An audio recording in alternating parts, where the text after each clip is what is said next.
Hi and welcome. So today I want to share with you how you can move through the holidays really powerfully as an emotional eater. So if you're new here, welcome. My name is Michelle. I'm a certified holistic nutritionist and emotional eating expert.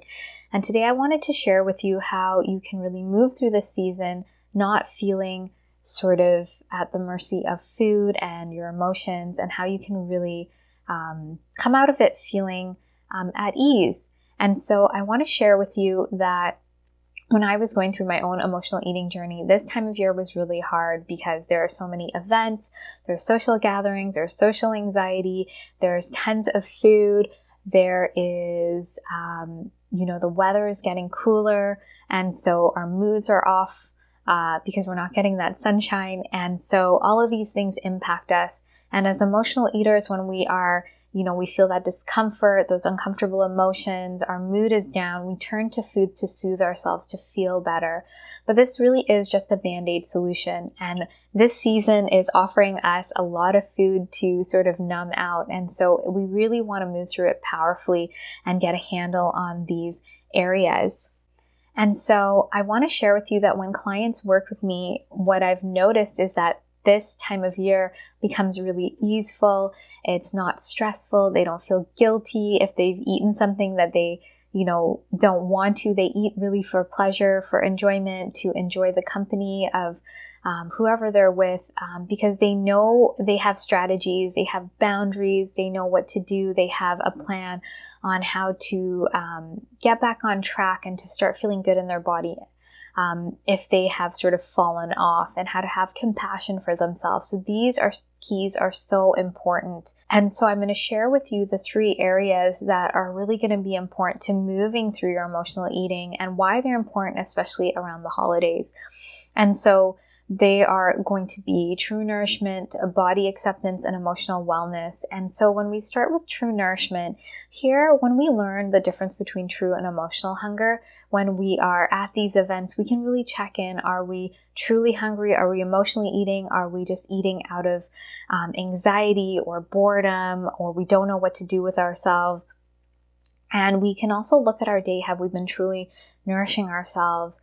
So that when we get to these events, we're not binging and we're not just eating and we're out of control. Because if you're like me, most of my clients, we want to feel good around food. We don't want to feel out of control. And so when we're really nourishing our bodies, we're not going to be binging, because we're not going to be restricting throughout the day to get to this event. We're going to really take care of our bodies. And we know there's always going to be another cookie, another cake, another thing for us to eat. We don't have to eat it all also.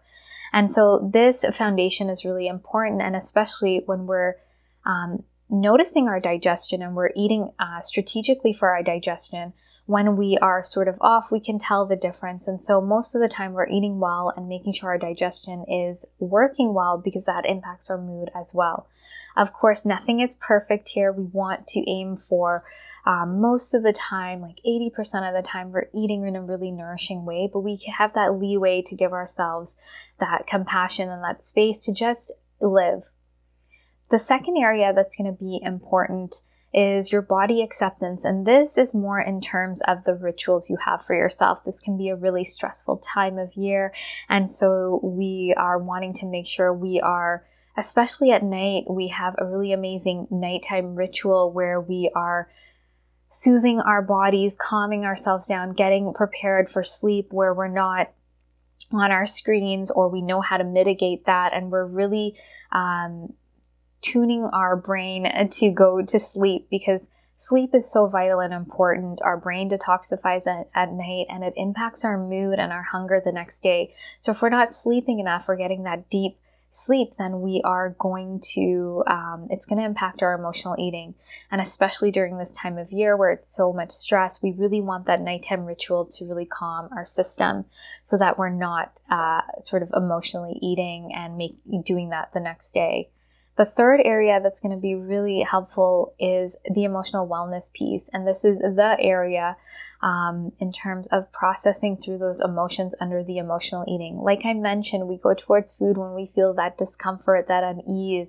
Here we can look at why we're, dive into the deeper root of those that, let's say, social anxiety, or why we feel uncomfortable or not good in our bodies. Here we look at the emotion, we process it, we resolve it, we integrate it, and then we find the true needs and move forward with that.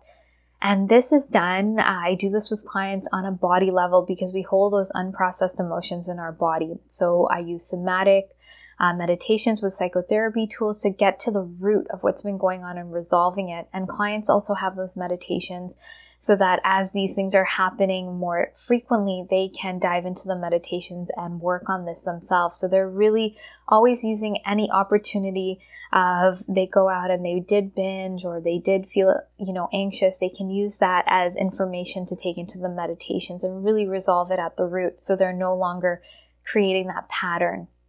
And so this is just so helpful and so key. And you can even do this before the holiday season to really get into that pattern.